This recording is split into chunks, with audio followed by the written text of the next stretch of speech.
fighting to be #1 in the world. Sabine Rezai saying, I respectfully grace you, but I'm not a handshaker here, culturally speaking. Sabine, one of the top umpires in the world, coming from Iran. Now, these two have quite an interesting history. Dimitrij Ovtcharov won in Game 7 earlier this year in India. Dima has not won, or has not lost, rather, a single match in the history of his performance in India. Koki Niwa, after losing in Game 7, I believe 11-8, comes back to win at the World Championships against Dima.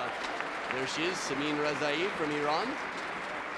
So if Dima wins this match, his very first match of the tournament, he is automatically world #1 come January for the new world rankings, starting off 2018 and breaking a 34 consecutive month streak for Ma Long, who is still there at world #1.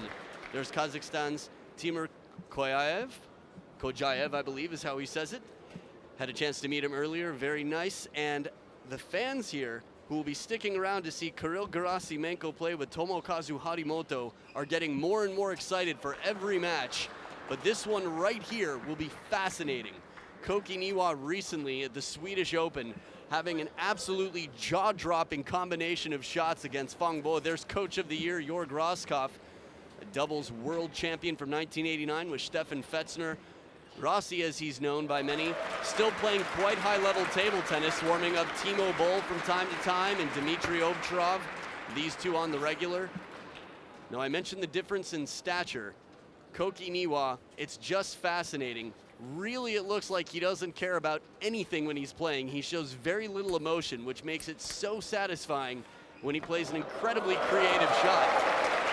Dima there getting the outer chalk off the ball. One of a few players who still puts the ball in his mouth to wetten up that outer layer, make sure that the ball's worn in a little bit, doesn't kick unnaturally at the start of the match. So this is the first match for both of these players. Koki Niwa feels like he's been around for quite some time. You can hear the exhales there of the 29-year-old father of Emma and husband of Jenny Ovtcharov. He's the top seed in the tournament.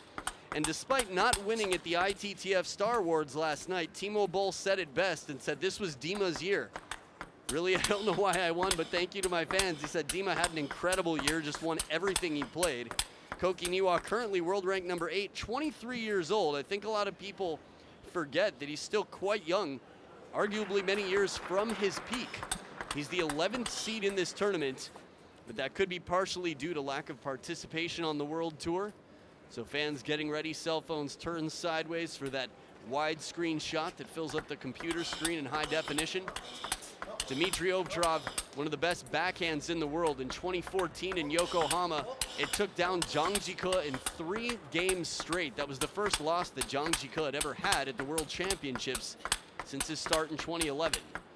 Now Koki Niwa, despite his small stature, is rock solid like Bruce Lee. From head to toe, he's muscle.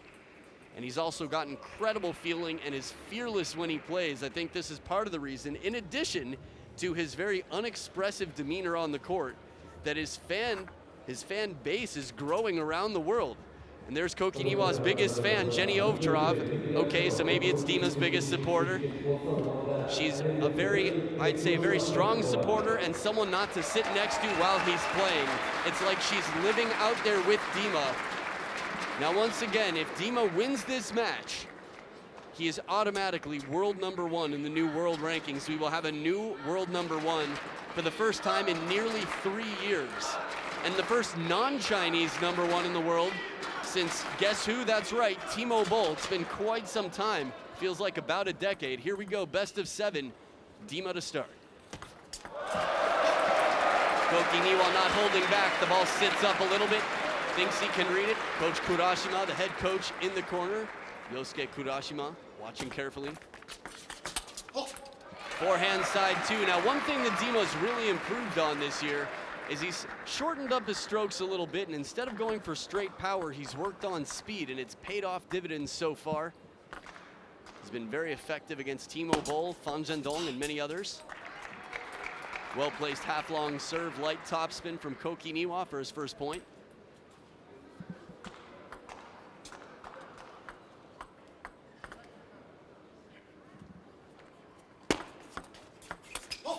Long serve to the middle, and the third ball catches the edge.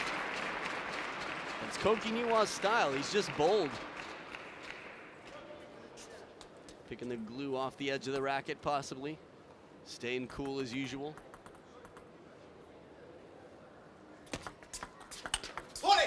Beautiful backhand right off the bounce. The heat comes in, and Dima uses that wide stance to stay positioned in the backhand corner. Now, I will say pressure affects these players quite differently. Dima, I've seen miss a lot of serves when things get tight, and he knows that he lost his last encounter. Well, that was just, I mean, sometimes I guess right, and just happened to talk about it there.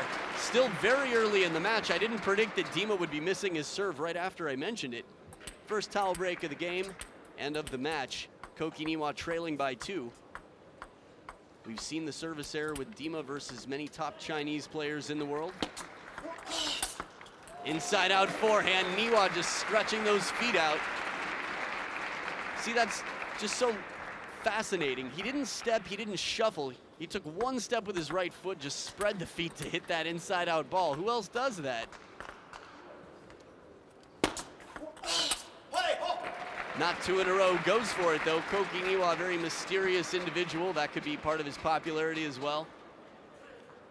When you watch him play, it's like you're watching him in his natural habitat, just peeking through the bushes.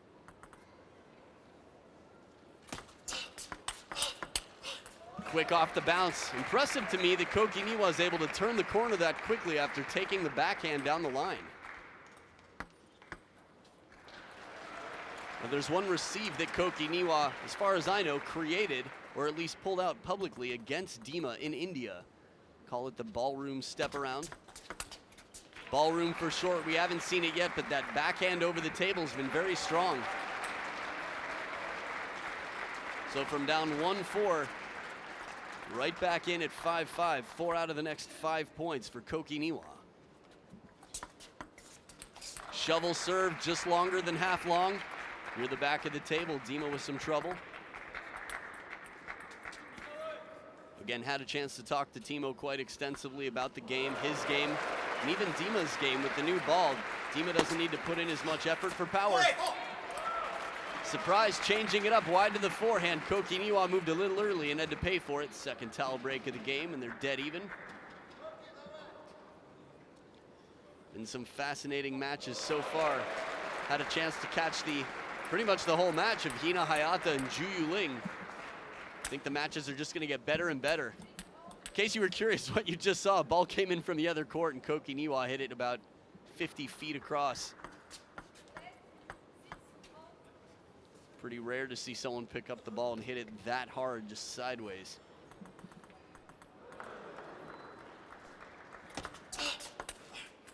The recovery from Koki Niwa, he's moving over to the forehand side to take a backhand receive, which is risky enough, but he's confident because he can quickly take that wide backhand back right down the line into the Dima's backhand side. Into the Dima's backhand side, that's a new way to say it. Tomahawk back again. So you know what that looked like from Dima's side of the table? Sure, throughout the match, you'll be seeing both players through the rallies. That's one of the signature serves that Dima has that he learned from his father.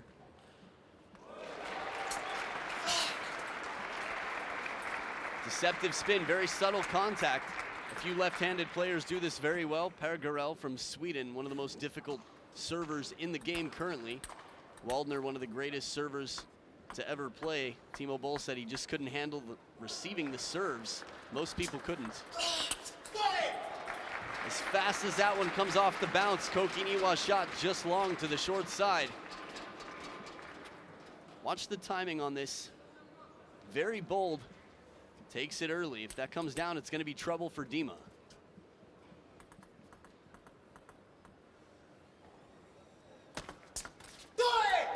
Kick serve, jumps up into the edge of the racket. A 1-point lead for Dima. In a best of 7, anything can happen. We've seen Dima come back many times after losing the first game and even the first few games. Chop block, but the follow-up attack doesn't come down. 2 game points for Dima to get some momentum and some confidence here in the first third towel break of the game. Now, I'd love to look back. This is one of the beauties of going back and checking results. ITTF.com or the official ITTF YouTube channel. Now probably not the perfect time, but just to see how the games played out in the matches, their previous matches twice this year. Right off the bounce, smothering the ball, 1 game point saved. How does Koki Niwa feel about it? The world may never know.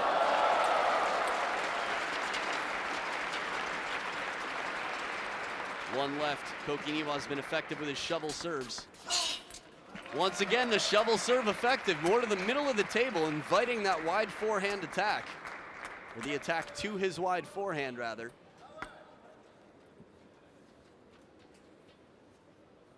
If it weren't for that exhale, sometimes it would be tough to know that Koki Niwa feels anything.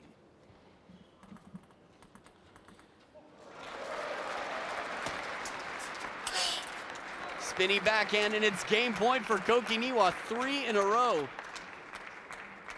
can see the tension building up in the shoulders. Dimitrij Ovtcharov, again, won 4 titles this year, plus the Men's World Cup. Inside out forehand, beautiful shot from Koki Niwa. Hey Koki, did you just win game 1 or what? Business as usual. Look at this ball, side-swiped, bending away out of the long wingspan reach of Dimitrij Ovtcharov, and it's going to be an uphill battle. Best of 7, game 2 coming up right after this.